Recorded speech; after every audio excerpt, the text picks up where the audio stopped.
ठीक है। तो इनिशियली स्टार्ट हम लोग कर रहे हैं पेप्टिक अल्सर्स। ठीक है, तो पेप्टिक अल्सर्स में सबसे पहले तो याद हम लोग स्टार्ट जो करते हैं तो सबसे पहला पॉइंट आता है कि अल्सर क्या होता है। डेफिनेशन सबसे पहला चीज होता है अल्सर का, है ना। कि जैसे तुमको कई बार क्वेश्चन एक नंबर में यहां से भी आ सकता है कि व्हाट इज अल्सर। तो ऐसा तो यहाँ पे डेफिनेशन बुक में दे रखा है, पेप्टिक अल्सर और ओपन सोर, एक तरह का ओपनिंग वुंड्स है यहाँ पर देखने को मिलता है, develop into the inside lining of the oesophagus, stomach and upper portion. जब हम लोग स्टमक की लाइनिंग में आते हैं कुछ इस तरह का दिखता है, म्यूकोसा, है ना। क्या दिखता है? म्यूकोजल फोल्ड जो अंदर में होता है वो कुछ इस तरह का म्यूकोजल फोल्ड्स दिखते हैं। लेकिन इसी म्यूकोजल फोल्ड्स में हम लोग क्या सकते हैं कि क्या होता है कि कभी कभी हम लोग देखते हैं क्या चीज है कि स्ट्रक्चर्स जो है यहाँ पर इस जगह पर देखें तो ये बन गया क्या, एक वुंड्स टाइप बन गया। क्या बन गया? एक वुंड्स का टाइप का एक ओपनिंग। मतलब जिस तरह से हम लोग देखते हैं यहाँ पर कंटिन्यू कर रहा है म्यूकोसा, कंटिन्यू कर रहा है, क्या यहाँ पर वैसा कर रहा नहीं, वहां पे लग रहा है कि एक कोई, जैसे यहाँ पर और मैग्नीफाई करो, जैसे यहाँ का जो म्यूकोसा कंटिन्यू है, लेकिन यहाँ का म्यूकोसा कंटिन्यू है, यहाँ पे लग रहा है क्या बना हुआ, एक वुंड्स बना हुआ, एक जख्म टाइप का बना हुआ है, कुछ ना कुछ बना हुआ। तो अल्सर का सीधा सा डेफिनेशन होता है कि if any break in the unbreaching in the continuity of the skin और म्यूकोजल लेयर, है ना, या सिंपल से लगते हो break down the continuity of the GIT mucosa और एनी स्किन, पूरे बॉडी में कहीं भी अल्सर का देख सकते हो। तो अनब्रीचिंग, सीधे एक डेफिनेशन लिखते हैं, अनब्रीचिंग ऑफ द, अनब्रीचिंग कोई कंटिन्यूटी हम लोग बोलते हैं, क्या बोलते हैं, एक तरह का कंटिन्यूटी, है ना, continuity of the mucosa, of the mucosa and skin, कहीं भी। जैसे ही सिंपल अगर मेरा स्किन कंटिन्यू कर रहा, कोई कट लग गया, कोई कुछ लग गया, किसी तरह कोई चीज हो गई, तो उसको बेसिकली हम लोग क्या बोलेंगे, अल्सर बोलेंगे। क्या बोलेंगे? अल्सर। तो अल्सर का सिंपल सा डेफिनेशन याद रखो। अब हम लोग पढ़ रहे क्या चीज, पेप्टिक अल्सर्स। क्या पढ़ रहे? पेप्टिक। इसको मत लिखो, सब मिल जाएगा एक्सेप्ट करके, ठीक है। तो अब इसको क्या बोलते हैं, पेप्टिक अल्सर अगर हम लोग बोलते तो पेप्टिक अल्सर में सेम वही चीज कहां पर हो जाए, या तुम्हारे किधर ऑसोफेगस में हो जाए, या फिर स्टमक में हो जाए, या फिर अलग अलग क्या करते हैं upper part of A small intestine, यानी तो इसोफेगस के रीजन में हो गया हो, या फिर अगर हम लोग बात करें तो स्टमक के रीजन में हो गया, ये अपर पार्ट मतलब ये इन कहीं इन किसी भी रीजन में अलग अलग जगह पर यदि किसी जगह पर ये जो कंटिन्यूटी है उस कंटिन्यूटी में ब्रेक हो, चाहे वो छोटा सा ब्रेक हो, ब्रेक मतलब वो टूटा हो अपनी जगह से, जैसे ये अब ये कंटिन्यू कर रहा था म्यूकोजा, अब यहाँ पर क्या वो म्यूकोजा अपने नॉर्मल स्ट्रक्चर्स में नहीं है, अपने नॉर्मल स्ट्रक्चर, अब ये माइल्ड होगा, मॉडरेट होगा, हम कॉम्प्लिकेशंस आगे पढ़ेंगे, और इतना तेज भी हो सकता है कि वो पेनिट्रेट भी करेगा। तो सबसे पहला चीज तो क्या था, डेफिनेशंस की हम लोग बात करते हैं। नेक्स्ट चीज इज दैट कि इस पे हम लोग आते हैं कि दूसरा चीज जब हम लोग देखते हैं तो इसका आता है क्लासिफिकेशंस। बेसिकली हम लोग बोलते हैं कि पेप्टिक अल्सर्स को अलग अलग क्लासिफाइड किया गया है ना, पेप्टिक अल्सर को क्या किया गया, अलग अलग क्लासिफाइड किया गया। तो सबसे पहला चीज हम लोग देखते हैं according to the area affected, area के अफेक्टेड के हिसाब से पहला आता क्या, ड्यूडेनल अल्सर्स, दूसरा क्या आता है ईपी इसोफेजियल अल्सर, तीसरा आता है गैस्ट्रिक अल्सर, चौथा आता है मैकल्स डाइवर्टिकुलम। तो ये अब जैसे सिंपल एरिया का क्या मतलब होगा, अगर हम बात करें ड्यूडेनम की तरफ होगा तो ड्यूडेनल अल्सर्स हो जाए, ड्यूडेनम हमको पता है। अगर वही क्या ईपी क्या कहते हैं कि एसोफेगस में होगा तो एसोफेजियल अल्सर्स बोलेंगे, और स्टमक में होगा तो उसको क्या बोलेंगे, गैस्ट्रिक अल्सर बोलेंगे। और एक मैकल्स डाइवर्टिकुलम्स है जो बेसिकली हम लोग देखते हैं स्पेशली कब होता है ये, जब इंटेस्टाइनल्स एरिया में और नीचे जब हम लोग आते हैं, यानी कह सकते हैं जब अम्लाइकल्स के साथ इनिशियली क्या होता है कि जब कोई बच्चा जन्म लेता है स्पेशली, तो उसके टाइम में जो अम्लाइकल्स है वो इंटेस्टाइन से कंटिन्यूटी रहता है, जिसको मैकस डाइवर्टिकुलम कर, तो उस रीजन में हो रहा तो मैकस डाइवर्टिकुलम बोलते। तो रीजन के हिसाब से पहला क्लासिफिकेशन हो गया। दूसरा कहता है मॉडिफाइड जॉनसन्स क्लासिफिकेशन, एक और क्लासिफिकेशन है। तो कभी तुमसे मान लो सवाल में आ जा रहा कि क्लासिफाइड करें किसको, अल्सर्स को, एक जो पेप्टिक अल्सर है उसको एरिया के हिसाब से तो चार, कितने एरिया के हिसाब से चार है, और फिर एक दूसरा मॉडिफाइड जॉनसन्स क्लासिफिकेशन, ये नाम है, इसमें type 1, type 2, type 3, type 4, type 5, इसमें कितने हैं, 5 टाइप है। टाइप 1 क्या कहता है, ulcer along the body of the stomach most often along the lesser sac. अब ये मान लो स्टमक है, ये क्या मान लो, ये मान लो तुम्हारा क्या स्टमक है, और स्टमक्स के रीजन में ये मान लो ऐसा स्टमक था, ठीक है। अब इस स्टमक रीजन्स में अगर हम लोग बात करें, स्टमक के रीजन्स में यदि अल्सरेशंस है ना, अल्सरेशंस को हम लोग पिंक से डिनोट्स कर रहे हैं। यदि कह रहा है कि अल्सरेशन बॉडी ऑफ स्टमक, तो स्टमक के एनाटॉमी पढ़ने पड़ते, बॉडी, फंडस, एंट्रम, अलग अलग स्पॉट, तो बॉडी में, और ये लेसर कर्वेचर, इस रीजन में अगर अल्सर होता, इस रीजन में अगर अल्सर होता, तो ये आता है टाइप 1 अल्सर। क्या आएगा यहाँ पर, ये जो आएगा तुम्हारा आएगा टाइप 1। सबसे पहले हम यहाँ एरो लगा दिया टाइप 1 वाले में। टाइप 2 अल्सर्स क्या आता है, the ulcer in the body in the combination with the duodenal ulcer, यानी कि यदि बॉडी में भी अल्सर्स हो जाएगा, है ना, सपोज यहाँ पर देखो, यहाँ जैसे ये मान लो ये बॉडी है, तो बॉडी में भी अल्सर्स हो गया, और साथ में साथ कहाँ हो गया, ड्यूडेनम में भी। तो बॉडी प्लस ड्यूडेनम, तो कितने टाइप, इसको कौन टाइप बोलते, टाइप 2 बोलेंगे। क्या बोलेंगे, टाइप 2 बोलेंगे। तीसरा आता है टाइप 3। टाइप 3 में आता है इन द पाइलोरिक कैनल्स, जो चैनल्स है with in 3 centimetre of pylorus. तो ये पाइलोरस का जो ये पूरा क्या, ये चैनल्स है, एक तरह का कैनाल कह सकते हो, चैनल, इसमें और इसके 3 सेंटीमीटर के आसपास में जो भी अगर होगा, तो उसको हम क्या बोलेंगे, टाइप 3 बोलेंगे, ठीक है। फिर टाइप 3 के बाद है type 4, proximal gastro-oesophageal ulcer. Proximal gastro-oesophageal का मतलब है कि यानी कि या गैस्ट्रिक रीजन, यानी इधर का रीजन होगा, और ओसोफेगस का रीजन होगा, दोनों रीजन इसमें इन्वॉल्व होगा। किसका किसका, तो प्रॉक्सिमल, यहाँ पे लिखा है वो प्रॉक्सिमल मतलब पास गैस्ट्रो, यानी कि स्टोमक के पास, साथ साथ का एसोफेगस, तो यानी कि एसोफेगस, तो एसोफेगस और इस रीजन में, ये जो रीजन होगा इधर में कहीं अगर अल्सर्स होता है, तो ये कहलाएगा टाइप 4 अल्सर कहलाएगा जॉनसन्स क्लासिफिकेशंस में। फिर अगर टाइप 5 की अगर हम लोग बात करते हैं, तो क्या आता है, can occur through out the stomach, लगभग अगर पूरे, कोई कहते हैं पूरे के पूरे अगर स्टोमक में है, तो उसको हम लोग बोलते हैं टाइप 5। क्या बोलते, टाइप 5 बोलते, ठीक है। अब इटियोलॉजीज में हम लोग आते हैं कि होने के कारण में अगर हम लोग आते हैं, इटियोलॉजी मतलब क्या, कि क्या काउजेस है। इटियोलॉजी कभी पूछे क्वेश्चन में, तो क्या पूछ रहा है, कारण पूछ रहा है। तो सबसे पहले एक कारण यहां लिखा है हेलिकोबैक्टर पाइलोरी। क्या है, हेलिकोबैक्टर पाइलोरी। हेलिकोबैक्टर पाइलोरी का क्या मतलब है भाई, तो हेलिकोबैक्टर पाइलोरी का मतलब यह कि हेलिकोबैक्टर पाइलोरी एक बैक्टीरिया है। क्या है, एक इसका इन्फेक्शन अगर बार बार आपके स्टमक में, इंटेस्टाइन्स में हो रहा है, तो हो सकता है कि आपको अल्सर्स हो। दूसरा क्या, ओबेसिटी, मोटापा अगर है तो हो सकता है। तीसरा क्या रहा है, प्रेगनेंसी, प्रेगनेंसी के में भी चांसेस देखा जाता है कि यहाँ पर आपको ये पॉसिबिलिटी है कि ये आपको मे बी पॉसिबिलिटी देखने को मिल सकता है कि उस टाइम पे भी ये देखने को मिले कि पॉसिबल है कि हो जाए। इसके अलावा अगर हम लोग देखते हैं कि अलग अलग काउजेस में, तो ये मेनली 3 काउजेस हम लोग देखते हैं कि यहाँ पे आता रहता है, ठीक है।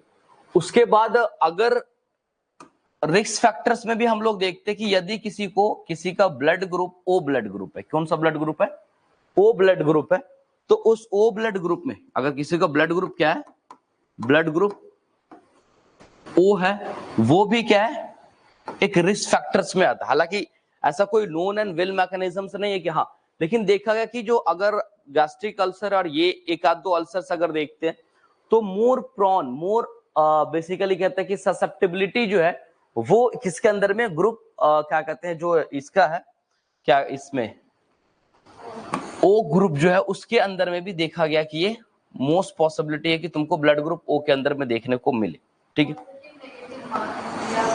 सिर्फ ओ, मोस्टली तो ओ पॉजिटिव ही लोग होते हैं। ओ ग्रुप बोल कि पॉजिटिव नेगेटिव एक अलग चीज है, पॉजिटिव नेगेटिव आरएच फैक्टर करता है, और ग्रुप सिर्फ ओ की बात होती है ना।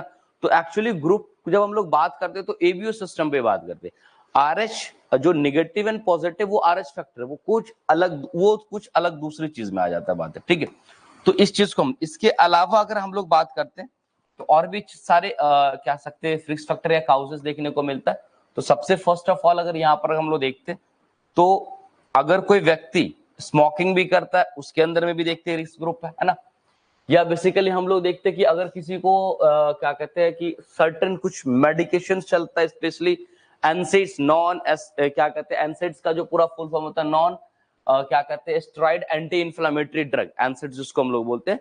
तो इस तरह का अगर मेडिसिन कोई बार बार खा रहा है, इवन दो कोई एस्प्रिन बार बार खा रहा है, तो इस सबसे क्या होता है, गैस्ट्राइटिस हुआ, और गैस्ट्राइटिस अल्टीमेटली जाके क्या करा सकता है, उसको म्यूकोजा में डैमेज करेगा और वो अल्सर। स्मोकिंग हो गया, अल्कोहल्स अगर ले रहे, ulcers basically are more common in people who have basically cirrhosis of liver, यानी कि अगर किसी को मान लो वो खूब शराब पी रहा है, खूब शराब, इतना शराब पी रहा है कि लीवर पे इफेक्ट जा रहा है, कितना इतना पी रहा है, कहां जा रहा है, लीवर पे इफेक्ट कर रहा है, सिरोसिस ऑफ लिवर हो रहा है। तो यदि किसी को अल्कोहलिक है और सिरोसिस ऑफ लिवर डायग्नोस हो चुका है, तो ये मान के चल सकते हैं, एक सपोजिटिव लेके चल सकते हैं कि अच्छा हाँ ये एक पॉसिबिलिटी है कि इसको क्या हो सकता है सांस में, कि मे बी इसको पेप्टिक अल्सर्स हो सकता है।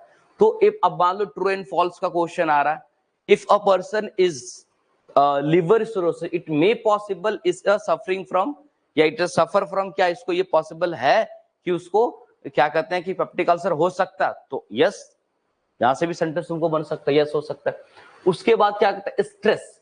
अब आज के टाइम में क्या हर लोग स्ट्रेस में, चाहे वो इमोशनल स्ट्रेस हो या कोई टेंशन का स्ट्रेस हो, किसी भी तरह का अगर आप बहुत ज्यादा, इवन दो स्ट्रेस अल्सर एक टाइप बन गया है, इस नतीज होने लगा, तो इसलिए हम लोग देखते हैं स्ट्रेस, इमोशनल स्ट्रेस और increase the ulcers pain, specially अगर किसी को अल्सर्स है और वो स्ट्रेस लेता है तो उसमें पेन भी इंक्रीज करने को देखने को मिलता है।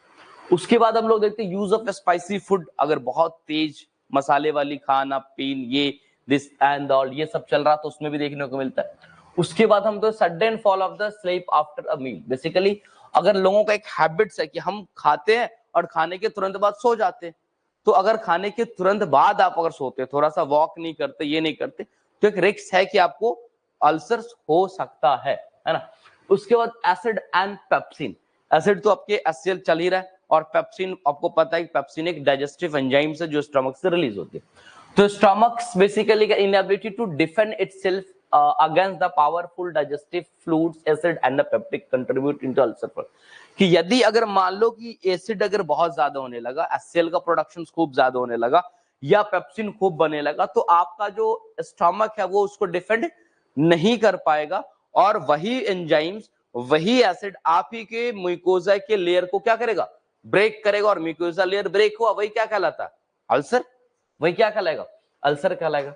Congenital weakness of the oesophagus sphincter, sphincter अगर बाय बर्थ, क्योंकि जन्म के समय में हम लोग ये देखते हैं कि जो बच्चा अगर जन्म लेता है, तो जब हम लोग इसोफेगस पढ़ते हैं, तो इसोफेगस पढ़ने के समय पे हम लोग पढ़ते हैं कि ये मान लो यहां से ये इसोफेगस है, तो एक ओसोफेगस में, एक अपर एसोफेगस में हम लोग देखते हैं कि अपर एसोफेजियल स्फिंक्टर होता है, एक स्फिंक्टर यहां लगा हुआ, और दूसरा क्या होता है, लोअर एसोफेजियल स्फिंक्टर, ताकि कोई चीज, जैसे बच्चों में क्या होता है, जो बच्चा शुरू में अभी जन्म लिया तो 6 महीने तक अगर वो दूध पीता है, सही से ढकार नहीं करा तो क्या करता है, वोमिट करता है, क्यों, क्योंकि स्फिंक्टर अभी मैच्योर नहीं है, और हम लोगों का क्या स्फिंक्टर मैच्योर है सबसे पहली बात, तो ये कॉन्ट्रैक्ट करके रखता है, ये गेट है, स्फिंक्टर क्या होता है, एक तरह का गेट है, ये नॉर्मली नहीं खुलेगा, जब कोई स्टिमुलेशन इनऑल कोई मिलेगा तभी खुलेगा। अब क्या किसी का ये जो बाय बर्थ जो है लोअर एसोफेजियल स्फिंक्टर जो है ये हो गया लोअर एसोफेजियल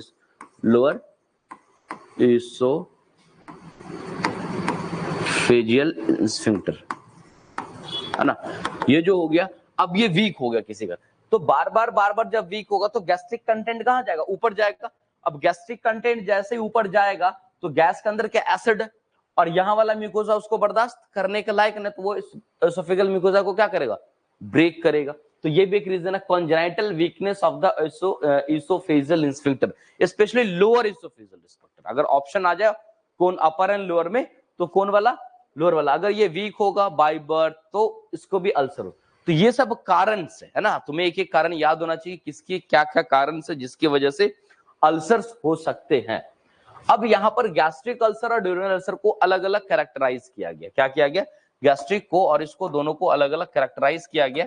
तो यहाँ पर अगर हम लोग देखते हैं तो सबसे पहला आता है, यहाँ पर आता है कैरेक्टर्स, फिर आता क्या गैस्ट्रिक अल्सर्स, फिर आता क्या ड्यूरेनल अल्सर। तो सबसे पहले इंसिडेंस होने के चांसेस सबसे ज्यादा, तो कहता है अगर कोई व्यक्ति 50 ईयर और एबव, गैस्ट्रिक अल्सर उसको ज्यादा होने का चांस है जिसका उम्र कितना 50 साल या 50 साल से ऊपर चला गया होगा।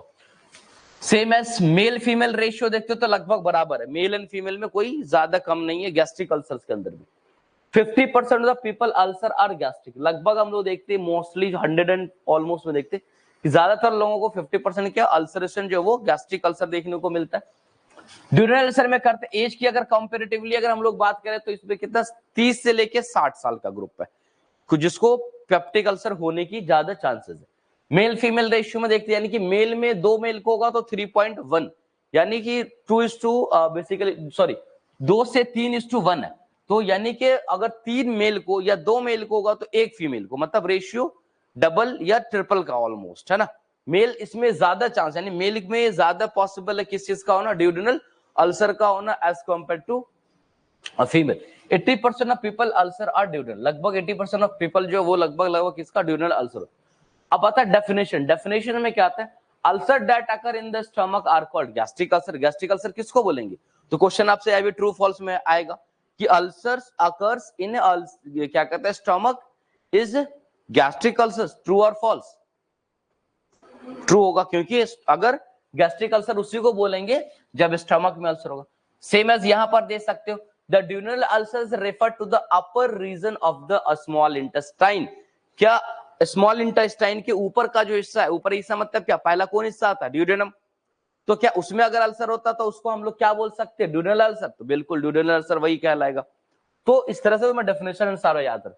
तो अब यहाँ पे डेफिनेशन आ सकता है ना दूसरा कि गैस्ट्रिक अल्सर का डेफिनेशन लिखो, ड्यूडेनल अल्सर का डेफिनेशन। तो अल्सर जब स्टोमक में हो जाए तो गैस्ट्रिक अल्सर, अल्सर जब ड्यूडेनम में हो जाए तो ड्यूडेनल अल्सर, ठीक है। या अपर पार्ट ऑफ इंटेस्टाइन में हो जाए तो ड्यूडेनल अल्सर। काउजेस में आ जाओ, तो कारण अभी जस्ट में पढ़ाइए। तो गैस्ट्रिक अल्सर में मोर कह रहे Helicobacter pylori infection, consumption of the non steroidal anti inflammation drug, NSAIDs अगर बहुत जाते हो, एनसाइड के एस्प्रिन है, पेन किलर्स, ये सब जो तुम खाते हो, जैसे नहीं लोग आजकल थोड़ा सा भी दर्द वो $0 एसपी खाएगा जाके, सीधा प्लेन भी नहीं खाएगा, सीधा एसपी खाएगा जाकर के, है ना। तो दैट इज एन एनसाइड्स। पैरासिटामोल खाओ, कम करता है, ये दिमाग नहीं काम करता लोग का। हाँ, एक आदमी डोलो खा रहा था, तो जनरली प्रेगनेंसी है, उस ड्यूरेशन में एनसिड से बचना होता है, तो पेन वगैरह करो तो पैरासिटामोल से ही कम करते, उसको पैरासिटामोल बोले खाने को। बोले तो बुखार की दवाई, दर्द की दवा है का, जबकि पैरासिटामोल एंटी क्या कहते हैं पायरोटिक, मतलब फीवर के अगेंस्ट भी काम करता है और एंटी एनाल्जेसिक पेन के अगेंस्ट में भी काम करता है, दर्द भी वो भगाता है। लेकिन लोगों को दिमाग में नहीं, डोलो तो सिर्फ बुखार भगाता है, कालपोल तो सिर्फ बुखार भगाता है, तो ये यहाँ का खेल और कुछ नहीं है, ठीक है। तो एसिड, एक्सेसिव स्टमक एसिड, अगर आपको बहुत ज्यादा कोई शिकायत कर रहा कि बहुत लगता है गैस बन रहा है, एक्सेसिव ढकार आ रहा है, खट्टा ढकार आ रहा है, तो वैसे लोगों और एच पाइलोरी बैक्टीरिया तो यहाँ भी देखने को मिलता है, ये कारण। साइन एंड सिम्टम्स, हालांकि फिर आगे सब कुछ आएगा, यहाँ पे कैटेगराइज किया गया मैं बता रहा हूँ। Gastric ulcer causes the stomach pain immediate and 1 to 2 hour of eating. देखो यहाँ पे एक बड़ा कंप्लेन कि अगर किसी को गैस्ट्रिक अल्सर होगा ना, तो वो एक कंप्लेन देगा कि जस्ट जैसे मान लो कि वो कहेगा कि भाई हमने क्या किया, stomach pain immediate and 1 2 after of eating, या तो कहेगा कि हम खाना खाते हैं और मेरे पेट में दर्द शुरू हो जाता है, हम जैसे खाएं और इमीडिएट आफ्टर ईटिंग लगभग लगभग देखते हैं कि हमको खाना दर्द मतलब पेन स्टार्ट हो गया, या खाने के कुछ देर बाद, वो घंटा नहीं भले बताए, लेकिन कहेगा खाने के कुछ देर बाद आधा 1 घंटा के आसपास में हमको दर्द शुरू हो गया, तो इसका मतलब समझो कौन सा अल्सर है, गैस्ट्रिक अल्सर है। अगर कोई व्यक्ति ये कंप्लेन दे कि ड्यूडेनल अल्सर में हम लोग देखते क्या होता है कि खाने के 3-4 घंटा के बाद दर्द स्टार्ट होता है, कब होता है, खाने के 3-4 घंटा के बाद होता, तो तब समझो क्या है भाई, कौन सा अल्सर है। क्यों, पहले खाएगा तो कहां जाएगा, स्टमक में, स्टमक में गया, अब रप्चर से तुम्हारा मान लो अभी एक स्किन है, तो यहाँ पे मिर्चा रगड़ भी देंगे तो बहुत कुछ नहीं होने वाला, लेकिन कट छीला रहा है उसके ऊपर मिर्च रगड़ दे, नमक छिड़क दे तो कैसा लगेगा, हाँ बहुत कूल कूल लगता है इसको। तो सेम है, अल्सर भी तो वही चीज है ना, अंदर में पूरा कटा हुआ है, अंदर पूरा जो डैमेज है, ब्रेकर्स है। अब तुम हम खाना खा रहे हैं, स्पाइसी खा रहे हैं, और डाइजेशन को लेकर के वो क्या करेगा, मैकेनिकली स्टार्ट होगा, एससीएल आएगा उस पर,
ठीक है, उसमें क्या होगा, HCl का सिक्रेशन ज्यादा होगा, तो इसके बेसिस पे अब ऑब्जेक्टिव क्वेश्चन आ रहा है, कौन सा अल्सर में HCl का सिक्रेशन बढ़ जाता है, गैस्ट्रिक में कि ड्यूडेनम में? किसमें बढ़ रहा है? ड्यूडेनम में। किसमें चांस है कि घट जाएगा? तो किसमें? गैस्ट्रिक में। ठीक है, अब एक साइन आता है, नो, बेसिकली हम लोग देखते नॉर्मल, चलो एक साइन देखो, no telltale signs of the duodenum ulcer is pain that is occur during the midnight of, मतलब कि जनरली क्या होता है, एक चीज यहाँ पे एक वर्ड है, बेसिकली देखो यहाँ पर है कि एक साइन नाम है टिलेटेल साइंस, याद रखो टिलेटेल साइंस, टिलेटेल साइंस इज एब्सेंट, यहाँ क्या है, टिलेटेल साइन यहाँ क्या है, एब्सेंट, यहाँ पर एब्सेंट है गैस्ट्रिक। अब यह है क्या कि यदि किसी को मिडनाइट में, क्या मिडनाइट में बेसिकली अकर, बेसिकली पेन होगा, ulcer is pain that occur during the midnight of the, तो अगर देर रात पेन हो रहा है, अब तो वैसे लोगों में हम कहते हैं this is a positive telltale signs, अगर ये नहीं होता तो it is a negative telltale sign. तो ये पॉजिटिव साइन अगर है तो इसका मतलब लग रहा है, अगर कोई पेन कंप्लेन दे रहा, अच्छा रात के 12 बजे 2 बजे हमको पेन होना स्टार्ट हो गया, तो इसका मतलब एक डाउट है कि इसको कौन सा अल्सर है, ड्यूडेनल अल्सर्स, ड्यूडेनल अल्सर्स है ना। और क्योंकि ये टिल्टेड साइन जो है, टिल्टेड साइन ये क्या एब्सेंट है, no tilted sign in a gastric ulcer. ठीक है, this pain is tend to develop और worse when the stomach is full, especially जब आदमी खाता है और खूब अच्छे से खा लेता है, तो वहां पर पेन जो वो और तेज हो जाएगा, इसलिए गैस्ट्रिक अल्सर में डर से खाता ही नहीं है लोग, क्योंकि पता है उसको कि खाएंगे पेन होगा तो वेट लॉस वगैरह होना स्टार्ट होने लगता है। तो पेप्टिक अल्सर में लोग धीरे धीरे और हालांकि ड्यूडेनल अल्सर में भी होगा, लेकिन यहाँ खाने के, अच्छा, this pain is tend to develop और worst when the stomach is relatively empty, और ड्यूडेनल अल्सर का जो पेन तब ज्यादा होता, तेज होता, जब तुम्हारा स्टमक क्या हो, खाली हो। तो स्टमक खाली रखेंगे तो ड्यूडेनल अल्सर में कॉम्प्लिकेशन। तो अगर ड्यूडेनल अल्सर है किसी को, तो कोशिश ये होनी चाहिए कुछ खाते रहे, तो वो खाएगा, उसको खाने से पेन होगा अभी भी, लेकिन वो वर्स नहीं होगा, तेज नहीं होगा, बुरे कंडीशंस नहीं होगा। लेकिन अगर ड्यूडेनल गैस्ट्रिक अल्सर है तो वो जितना ज्यादा खाएगा, देखो कुछ स्क्रीन पे आ रहा है, जितना ज्यादा खाएगा उतना ज्यादा उसको पेन होगा। तो इसलिए गैस्ट्रिक अल्सर में लोग इवन तो अल्सर में ही खाना, क्योंकि इसमें भी क्या है कि खाने के 4 से 5 घंटा के बाद तो पेन होगा, तो लोग अल्सर में खाना कम कर देते हैं, स्पेशली गैस्ट्रिक में ज्यादा। ठीक है, अब मैलिग्नेंसी पॉसिबल, क्या कैंसर होने के चांसेस है अगर गैस्ट्रिक अल्सर हो जाता है तो गैस्ट्रिक अल्सर में तो रेयर है, लेकिन देखा गया कि अगर किसी को ड्यूडेनल ऑकेजनली हो जाता है उसको कैंसर, इसका मतलब अल्सर को हल्के में नहीं लेना है। ठीक है, रिस्क फैक्टर, तो रिस्क फैक्टर वही चीज है, गैस्ट्रिक अल्सर के लिए क्या, अल्कोहल है, स्मोकिंग है, सिरोसिस है, स्ट्रेस है, ब्लड ग्रुप कह सकते हो वो है ना, use of NSAIDs and gastric, alcohol, smoking, तो लगभग रिस्क फैक्टर एक ही है दोनों का, क्या है, कुछ भी है रिस्क फैक्टर एक ही देखने को मिलेगा। डाइट्स में अगर हम लोग बात करें, gastric ulcer has a special diet है ना, and duodenal ulcer do not, gastric ulcers है ना, बेसिकली हम लोग देखते थोड़ा सा स्पेशल डाइट कर देते, थोड़ा सा लेस स्पाइसी इन ऑल, तो कहीं ना कहीं कुछ ना कुछ कर, फिर लगभग ये जो टेबल है ना तुम्हारा कंप्लीट करता पूरे गैस्ट्रिक और ड्यूडेनल। अगर तुम सही से टेबल को कंपैरेटिवली पढ़ो तो अब आगे जाके रियल बहुत ज्यादा पढ़ने की जरूरत नहीं है, अल्सर है क्या, सिम्टम्स क्या है, क्या कॉम्प्लिकेशंस होगा, क्या रिस्क फैक्टर होगा, बहुत सारी चीज सिर्फ और सिर्फ इस टेबल में कवर हो चुका है। ठीक है, अब हम लोग आगे आते हैं इसको लेकर के, इसकी पैथोफिजियोलॉजी से, क्या इसकी पैथोफिजियोलॉजी, पैथोफिजियोलॉजी में कुछ खास नहीं होता, पैथोफिजियोलॉजी का सिंपल सा मतलब है भाई ये डेवलप्ड कैसे किया है, क्या ना, इसका डेवलपमेंट जो हुआ है वो कैसे कैसे करके ये डेवलप किया है। ठीक है, तो एक एक करके अगर हम लोग देखें यहाँ पर कि सबसे पहले क्या हुआ, तो इनिशियली कहता है कि मान लो हम पहले देख रहे किसका, ड्यूडेनल अल्सर की देख रहे, किसका देख रहे, ड्यूडेनल।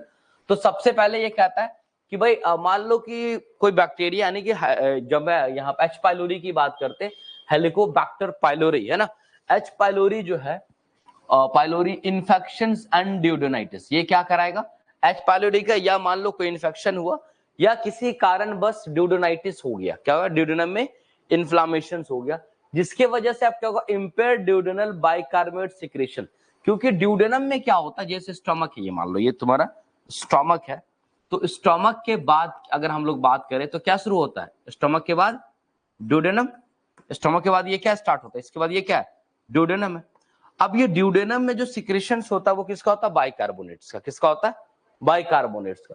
तो इंपेयर्ड हो जाएगा ड्यूडेनल बाइकार्बोनेट का, सिक्रेशंस कम हो जाएगा। Moderate increase in the acid and peptic activity, जिसकी वजह से क्या होगा, HCl जो इधर से आ रहा था वो HCl इधर थोड़ा ज्यादा आ जाएगा। तो अब HCl आएगा तो म्यूकोसा जो है ड्यूडेनम का, ये जो इधर का एरिया वो क्या है, ड्यूडेनम। तो ड्यूडेनम म्यूकोसा जो है, ड्यूडेनम का जो म्यूकोसा है, तो ये ड्यूडेनम म्यूकोसा क्या होगा, डैमेज ज्यादा होगा इस HCl के वजह से। इस म्यूकोसा जो होगा ये क्या होगा, डैमेज होता हुआ दिखे। मान लो कहीं कहीं पे हम डैमेज दिखा रहे हैं, है ना, डैमेज बीच में गैप जी से डैमेज, क्योंकि बाइकार्बोनेट इसको बचा के रखता था। बाइकार्बोनेट अब आना क्या हो चुका है, कम हो चुका है, कम हो चुका। तब HCl यहां पर इसको डैमेज कर दे। HCl अंदर वाले स्टमक को कम डैमेज करता, लेकिन यहां पर क्या करेगा, इसको डैमेज कर। अब उसके बाद का decrease the duodenal buffering capacity, जिसके वजह से ड्यूडेनम क्या क्या था, पहले इस समझो यहां पर कि ड्यूडेनम जो होता था वो ये करता है कि ये बाइकार्ब अगर निकालता है, तो अगर स्टमक से HCl आता है तो HCl क्या है कि बाइकार्ब से मिलेगा तो न्यूट्रल हो जाएगा। क्या हो जाएगा, न्यूट्रल हो जाएगा, वो एसिड वाला इफेक्ट नहीं रखे। अब ऑलरेडी बाइकार्ब यहाँ क्या हो चुका है, कम हो चुका है। तो HCl जब आएगा तो इसका मतलब बफरिंग एक्शन क्या हो रहा है, नहीं हो रहा है। न्यूट्रल करने का एक्शन क्या हो रहा है, नहीं हो रहा है। तो इसकी वजह से क्या हो, यहाँ सीधा decrease the duodenal buffering capacity. अब क्या होगा, जिसकी वजह से इंक्रीज द म्यूकोजल इंजुरी, जिसके पहले जो बाइकार्ब बचा के रख रहा था, प्रोटेक्ट कर रहा था, अब बाइकार्ब है नहीं, प्रोटेक्ट नहीं करेगा, तो यहाँ का जो म्यूकोसा उसकी इंजुरी क्या होगी, बढ़ जाएगी, वो उसके सेल टूटने बढ़ जाएंगे। ठीक है, अब उसके बाद क्या देखते हैं, जिसकी वजह से क्या होगा कि बार बार होगा तो गैस्ट्रिक मेटाप्लेजिया। अब आता है मेटाप्लेजिया। मेटाप्लेजिया मतलब क्या होता है, कोई एक स्टिमुलस, यहां पर क्या होगा, स्टिमुलस HCl होगा, इसका स्टिमुलस कौन होगा, HCl होगा। तो कोई स्टिमुलस किसी एक टाइप ऑफ सेल को जाकर के अगर स्टिमुलेट कर रहा है, और वो सेल अपने फॉर्मेट को, मान लो यहां पर हम समझाने के लिए समझा रहे हैं कि मान लो यहां पर अगर क्या कहते हैं कि कॉलुमनार सेल है, क्या कॉलुमनार एपिथेलियम, और ये बार बार स्ट्रेस करके उसको बदल देगा, किसमें, मान लो क्यूबाइडल में बदल दिया। तो मेटाप्लेसिया के मतलब यही होता है कि वन सेट ऑफ जो एपिथेलियल है वो चेंज होकर के कुछ नया सेट आ जाएगा वहां पर। तो दिस इज मेटागैस्ट्रिक, बेसिकली हम लोग देखते मेटाप्लेजिया होने लगेगा, यानी जैसा यहाँ पर सेल्स म्यूकोसा में वैसा यहाँ आने लगे। फिर क्या होगा, उसके बाद increase the presence of antral H pylori, the gastric metaplasia can become the colonized and inflamed.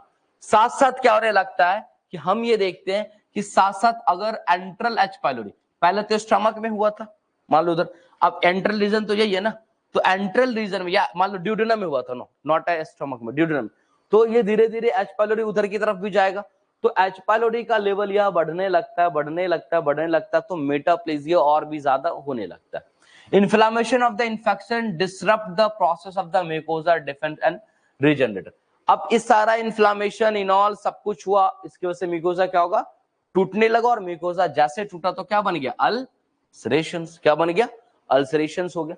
Ulceration के बाद अगर हम बात करें, increase the inflammation with loss of the framework for the regeneration.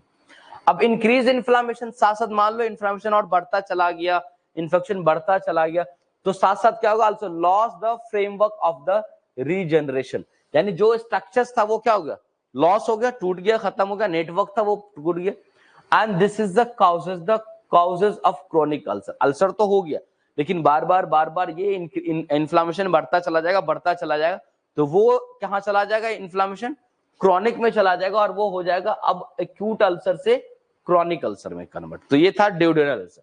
Same as gastric ulcers में भी अगर हम लोग बात करें तो लगभग ऊपर से चीजें हम लोग बराबर आते। कहता है गैस्ट्रिक अल्सर में क्या होता है, डिक्रीज एसिड और पेप्टिक एक्टिविटीज।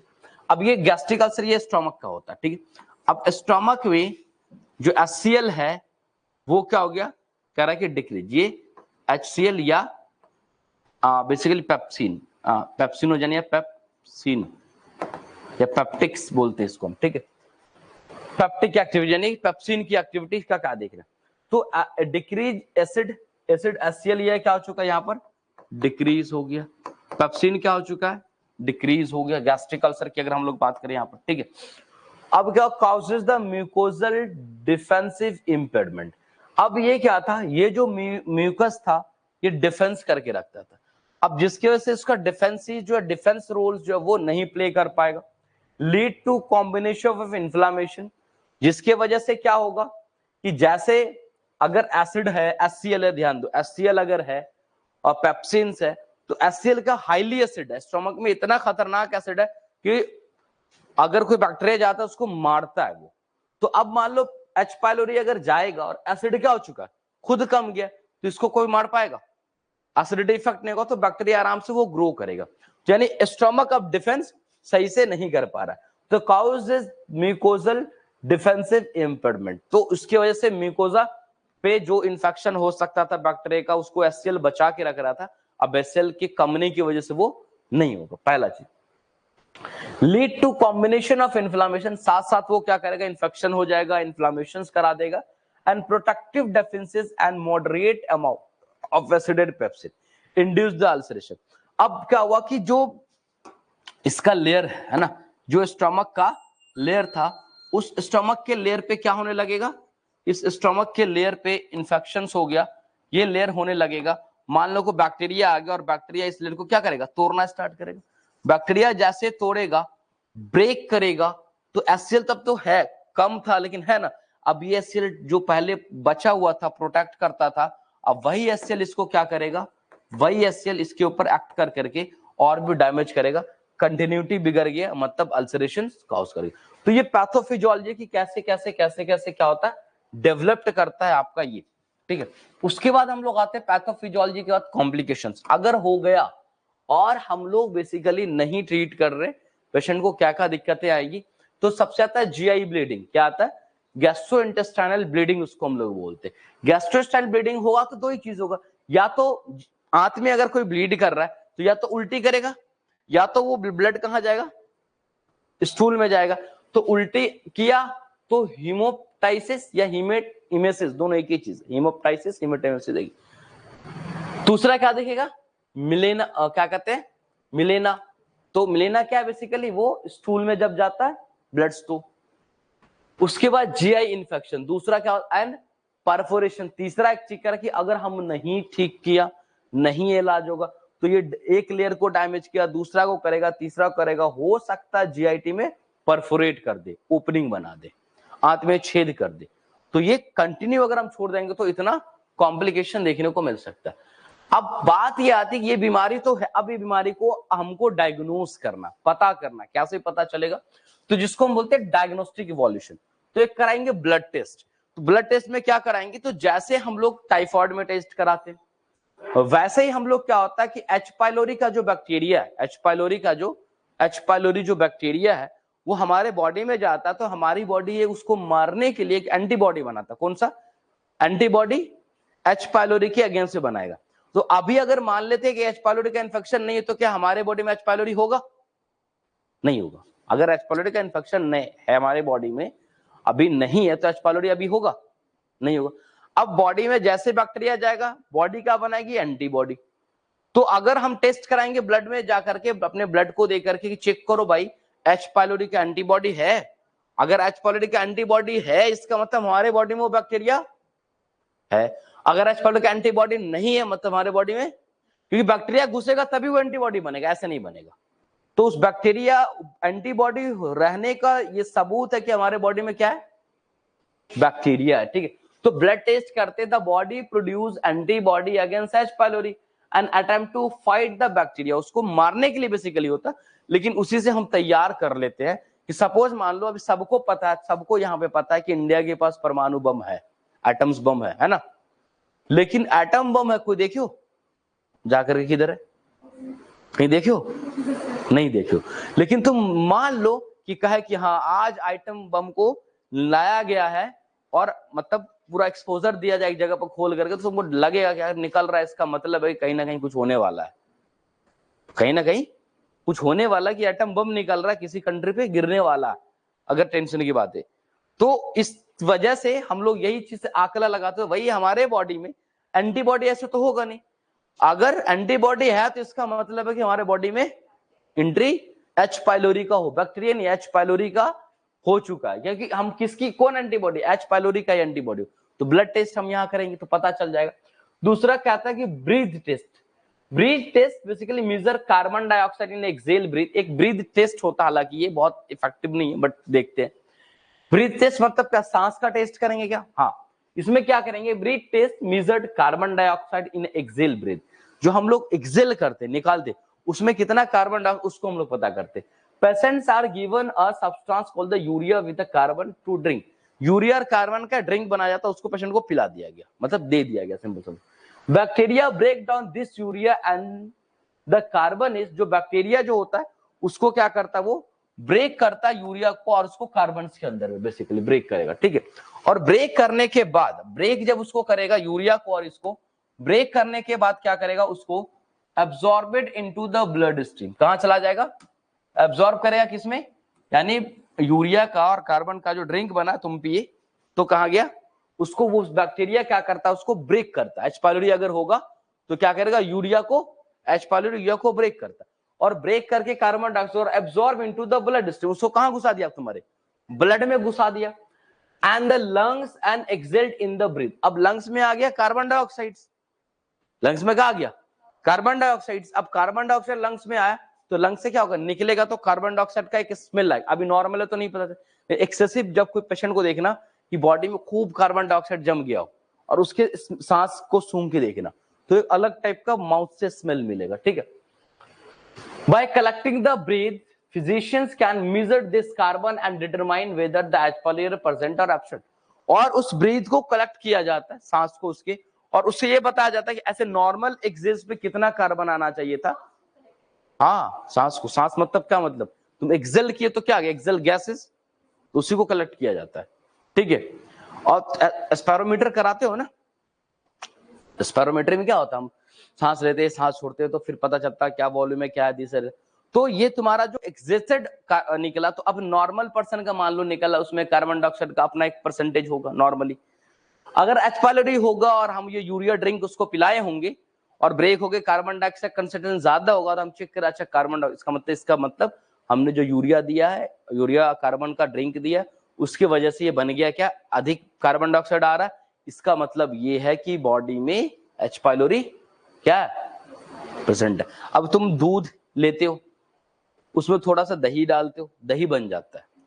जब दही बन जाता है इसका मतलब ये प्रूफ है कि उसके अंदर एक क्या है, कौन सा बैक्टीरिया, लैक्टोबैसिलस है। ये प्रूवन है ना कि उसके अंदर लैक्टोबैसिलस है, तभी वो क्या बना है, दही बना। अगर नहीं बनता हो दही तो समझो लैक्टोबैसिलस अपने काम को क्या दिया, अंजाम नहीं दिया, चाहे वो टेम्परेचर मेंटेन नहीं हुआ, चाहे दूध जैसा भी नॉल जो भी अलग मैटर। तो सही में वहां पे हम लोग देखते। उसके बाद एक tissue test, a rapid urease test detected the bacteria enzyme urease, है ना। तो एक बेसिकली टिश्यू टेस्ट है, तो बेसिकली इसमें यूरिया एंजाइम बेसिकली हम टेस्ट। तो सबसे बेटर टेस्ट जो है ना वो है ब्लड टेस्ट, सबसे बेस्ट है क्या। और वैसे पे हम लोग इन्वेस्टिगेशन भी करते, ब्लड टेस्ट पे हम लोग पता भी करते, ठीक है। अब बात आता है कि अगर ये हो गया तो इसको मैनेज कैसे करेंगे, ट्रीट कैसे करेंगे, इलाज कैसे करेंगे। तो सबसे पहला कहता है कि मैनेजमेंट में आती है लाइफ स्टाइल मॉडिफिकेशन। हम लाइफ स्टाइल को चेंज करेंगे, क्या करेंगे भाई, तो लॉस ऑफ वेट, अगर वजन बढ़ा हुआ तो वजन को घटाएंगे, है ना। और ना wearing a loose fitting, basically जो ड्रेस पहने बेसिकली वो कह रहा है, तो वो कैसा हो कि बहुत ज्यादा टाइट नहीं हो, लूज फिटिंग ड्रेसिंग सेंस होना चाहिए, ठीक है। अब इतना तेज है कि दबा रहा, पेट अनडाइजेस्ट हो रहा है, कॉम्प्लिकेशन लग रहे, ठीक है। उसके बाद remaining the upright for 3 hours after meals, है ना। लगभग हम लोग देखते हैं कि for 3 hours remaining upright for 3 hours meal, यानी कि अगर हम लोग मील्स लेते हैं और आफ्टर उसके 3 घंटे के बाद जो हमारा पोजीशन है वो अपराइट होना। अब ऐसा नहीं कि हम खा रहे हैं, खाने के एकदम उछल कूद किए हुए खेल कर रहे हैं, ये क्या होता ना, बच्चा खाया खेल कूद करने, तो नहीं, आप कंप्लीट रेस्ट करो और अपराइट पोजीशंस में, जैसे लाइक दिस है ना, इस पोजीशन में, अपराइट पोजीशन में तुमको रेस्ट करना। Rising the head of the bed, जो बेड है या हेड तकिया तुम लगाओ उसको थोड़ा सा रेज करो, इससे इफेक्ट देखेंगे। अवॉइडिंग द स्मोकिंग, अगर स्मोकिंग कर रहा है पर्सन तो उसको स्मोकिंग से बचना है। अगर मान लो अल्कोहल पी रहा है तो अल्कोहल से बचना, ये सब चीज अपने आप से ऐड करते चलाना। दो चार स्पाइसी खूब खाना खा रहा तो अवॉइड द स्पाइसी फूड, तो वर्ड अपने आप को कलेक्ट करना, आंसर यही सब तो बनेगा ना। हम पढ़े अभी कि भाई क्या कहते हैं कि इसका जो है मामला होने का क्या था, स्पाइसी फूड था। तो लाइफ स्टाइल में भी है ना, हम खाना पान को ठीक करेंगे, the avoid the spicy foods, है ना। क्या था, वेट लॉस, तो वेट लॉस सिंपल है, देखो एक चीज पढ़ो तो दूसरा उससे रिलेट करो, बस अपने आप सारा कुछ बन जाएगा। अब यहाँ जैसे कि स्ट्रेस में वजह से हो रहा है, तो रिड्यूस द स्ट्रेस लेवल। अब जैसे आप लोग को डू द मेडिटेशन, सब मेडिटेशन करेंगे तो क्या होगा, स्ट्रेस लेवल कम है। तो वर्ड्स अपने आप ढूंढना, जरूरी नहीं किताब के अंदर, हमारे दिमाग में जो वर्ड्स आएगा उस टाइम उस चीज को लिखते हुए चले जाना, ठीक है। अब आता फार्माकोलॉजिकल मैनेजमेंट, दवा कौन कौन सी दे करके हम लोग ठीक कर सकते हैं। अब दो चीजें, एक तो पॉसिबल होगा कि एच पाइलोरी हुआ होगा तभी जाके अल्सर हुआ होगा, एक पॉसिबल है कि बिना एच पाइलोरी का भी अल्सर हुआ है ना। तो पहला एक आता अगर फार्माकोलॉजी तो एंटासिड्स देंगे, एंटासिड्स सिरप्स वगैरह आता वो तुम दोगे, मैग्नीशियम हाइड्रोक्साइड वही सब एंटासिड में मिला हुआ रहेगा तुमको, है ना। उसके साथ साथ क्या, एल्युमिनियम हाइड्रोक्साइड, ये लगभग तुमको एंटासिड है में आता है, मैग्नीशियम हाइड्रोक्साइड और एल्युमिनियम हाइड्रोक्साइड, ये क्या है, एंटासिड्स। ये क्या करता, जाने के बाद तुम्हारे स्टमक को अंदर से कोट करेगा, कोट करने, जैसे तुम समझ लो तुम्हारा जख्म है ऊपर में, हम क्या कहते हैं मलहम लगा दे तो मक्खी नहीं बैठे, तो वो कोट कर दिया ना, उसको हील करता रहता है। तो वैसे अंदर में तो कोई मलहम जाके लगाओगे नहीं, पेट के अंदर लग सकता है, तो खोल के लगा दोगे, एक ऑपरेशन होगा, क्या होगा, एक ऑपरेशन नहीं होगा, मलहम तो लग जाएगा, बड़ा अल्सर हो जाएगा ना। तो उसको अंदर से कोट करने के लिए हम लोग क्या करते हैं, एंटासिड्स का बेसिकली यूज करते हैं, ठीक है। H2 ब्लॉकर यूज करते सच एज द सिमिटेडिन, रैनिटेडिन जिसको हम एसिलॉक बोलते हैं, उसका इस्तेमाल करते हैं, है ना। रैनिटेडिन भी आता है इसके अंदर में, रैनिटेडिन जिसको हम एसिलॉक के नाम से, अरे भाई क्या था, रैनिटेडिन, रैनिटेडिन, एसिलॉक, एसिलॉक इसी को बोलते हैं, ठीक है। Proton pump inhibitor like omeprazole, omeprazole के साथ साथ पेंटोप्राजोल, ये सब हम लोग खिला पिला सकते हैं, ठीक है। Prokinetics which induce the basically bethanechol and मेथाल, बेसिकली दो अलग अलग चीजें, प्रोकाइनेटिक्स हम लोग दे सकते हैं, तो उसमें एक मेडिसिन आता है बीथेनकॉल और दूसरा आता है मेटोक्लोरोप्रामाइड्स, ये दोनों हम दे सकते हैं। उसके बाद sucralfate and misoprostol, sucralfate coat the ulcer surface and promote the healing, ये भी क्या करता है आपको, बेसिकली अल्सर्स को कोट ही करता है, और अल्सर्स जब कोटेड होता है तो उसके वजह से भी हम लोग देखते हैं कि एक बेनिफिट्स होता है, क्या कहीं ना कहीं एक बेनिफिट्स ये देखने को मिलता है अल्सर्स जब कोट करता है, तो अल्सर कोटिंग्स के अंदर में कि हील जल्दी से जल्दी करेगा, ठीक है। तो फार्माकोलॉजिकल मैनेजमेंट हो गया। नेक्स्ट क्लास में हम लोग हेलिकोबैक्टर पाइलोरी ट्रीटमेंट में हम लोग क्या मैनेजमेंट में आते हैं, तो इसका आएंगे हम लोग प्रॉपर जब बैक्टीरियल इन्फेक्शन हो तो वहां पे क्या मैनेजमेंट्स करेंगे उसको हम लोग देखेंगे, ठीक है। खत्म करते हैं।